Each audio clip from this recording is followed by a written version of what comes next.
I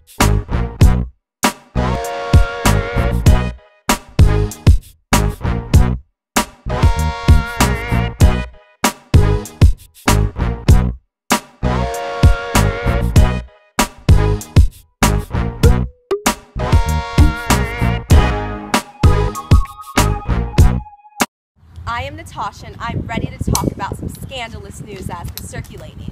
We all know about the Crimean War we just fought against Great Britain, France, and the Ottoman Empire. We lost our territory in the Balkans and were forced to remove any naval presence from the Black Sea.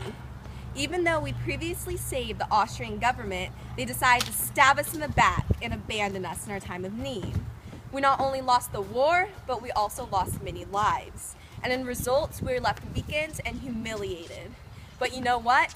We will survive. This is only a small obstacle that will end up making our nation stronger. But we can only get stronger if we don't change our traditional ways.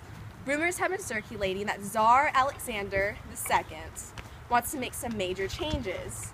These modifications would be too abrupt with no time for planning or adjustments. Tradition has been and always will be the best guide for order. To proceed further into one of these issues is my colleague, Vladimir. We all know that after our horrible defeat during the Crimean War, many are led to believe that the Serbs' lives will be changed. After their failure as an army in the war, we have reason to believe that the ruler, Tsar Alexander II, will make changes to the Serbs' lives. Rumors have spread that he plans to emancipate them from their owners. This may sound like an excellent idea, but in reality, it isn't. Sure, the Serbs may be free, but what would happen to them? Now that they are free, they can start families of their own, but where? The answer is nowhere. They have no land, and if they want to purchase or rent land from their former lords, they would be even poorer than before. Even if the government decides to give them land, their former lords wouldn't want to give it up. And if they wanted to move, that would just cost even more money, and would make the already poor Serbs even poorer. If that's not already sounding like a horrible idea, then imagine what would happen to our economy as a result. Without the Serbs, we would be forced to adapt, leaving a long period of no productivity while we try to adjust, thus causing everyone to suffer as a result. Serbs would be homeless, let loose on the streets with no food and little shelter. Do you want Russia to look like this?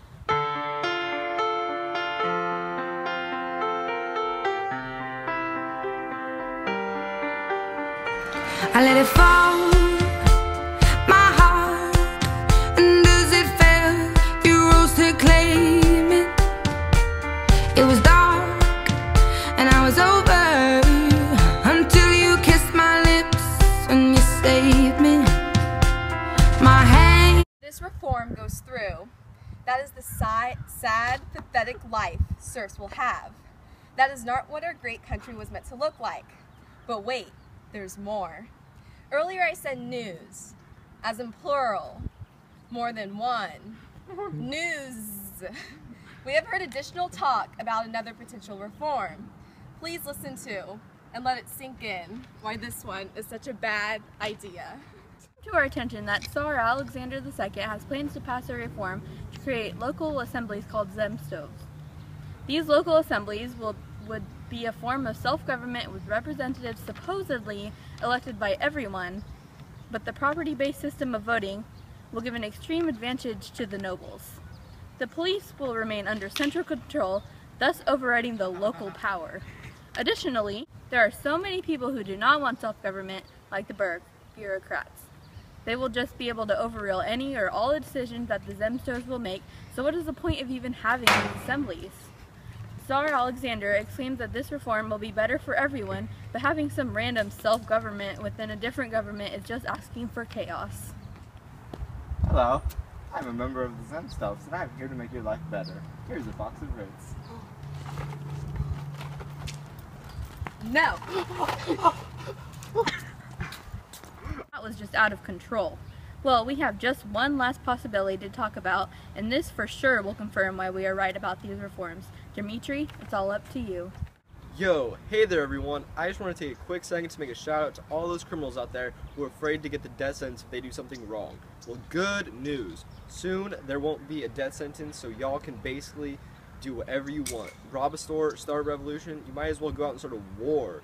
Now to everyone else. Doesn't that sound like fun? If the rumors are true and capital and corporal punishments are being eliminated, chaos will break loose and there will be no way to prevent it. Although this reform will save the lives of many, the negative effects outweigh the positive effects.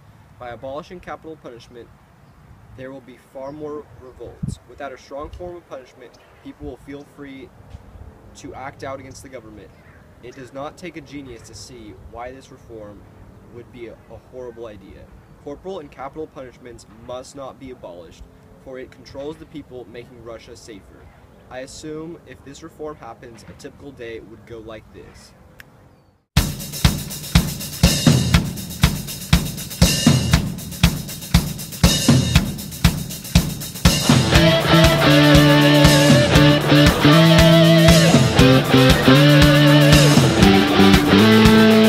White man came across the sea. He brought us pain and misery. Victory! No death sentence for me. Well, wasn't that pleasant? Now that we have educated you on what the reforms will really do to Russia, we hope that you will fight for no change. Stay traditional, Russia. We out.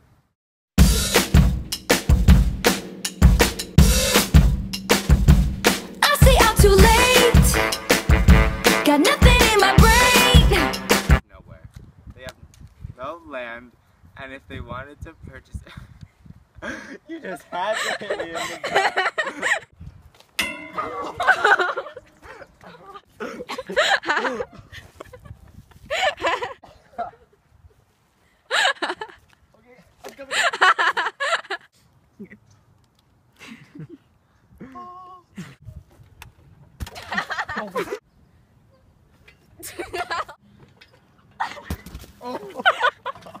We out.